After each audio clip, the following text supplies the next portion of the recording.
RTI Live News. Ask for right. Welcome to RTI Live News. Medical ప్రవేశ పరీక్ష నీట్ని national test agency నిర్వహించింది.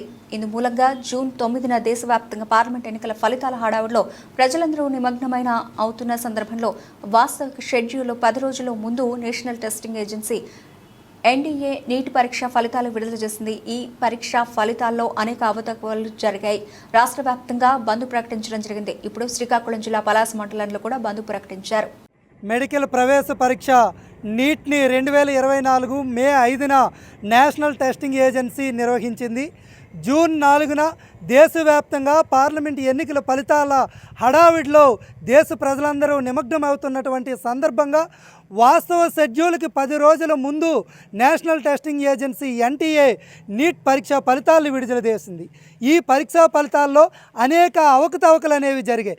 దేశ చరిత్రలో ఏనాడు రాని విధంగా 720కి 720 మార్కులు ఒకే సెంటర్లో రాసినటువంటి అనేక మంది విద్యార్థులకి ఈరోజు దేశవ్యాప్తంగా 67 మంది విద్యార్థులకి 720కి 720 మార్కులు వచ్చాయి.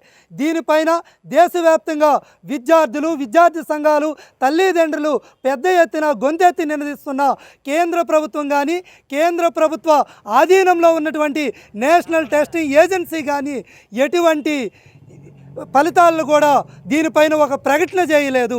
విద్యార్థి సంఘాలుగా మేము ఎన్టీఏని రద్దు చేయాలని, మళ్ళీ నీట్ని నిర్వహించాలని, యూజీసీ నెట్ని నిర్వహించాలని, జాతీయ స్థాయిలో నిర్వహిస్తున్నటువంటి నీట్ని రాష్ట్ర ప్రభుత్వాలకి అప్పగించాలని చెప్పేసి డిమాండ్ చేస్తూ ఉన్నాము.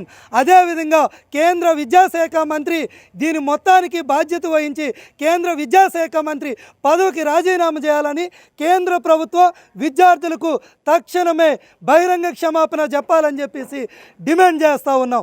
లేని పక్షంలో పెద్ద ఎత్తున విద్యార్థులతో కలిసి ఉద్యమాలకి సిద్ధమవుతామని చెప్పేసి ఈరోజు దేశవ్యాప్తంగా బంద్లో భాగంగా ఆంధ్రప్రదేశ్ రాష్ట్ర వ్యాప్తంగా బంద్ నిర్వహించాం. శ్రీకాకుళం జిల్లా పలాసలో కూడా బంద్ అనేది సంపూర్ణంగా జరిగింది.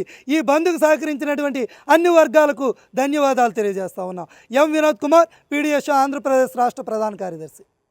దేశవ్యాప్తంగా మెడికల్కి సంబంధించి ఎంట్రన్స్ టెస్ట్ ఏదైతే ఉందో నీట్ పరీక్ష పేపర్ని లీక్ చేసి ఈరోజు 24 లక్షల మంది విద్యార్థులకు, పేద విద్యార్థులకు, ప్రతిభల గల విద్యార్థులకు ఈరోజు కేంద్ర ప్రభుత్వం పూర్తిగా విద్యను నాశనం చేసి పడేసింది.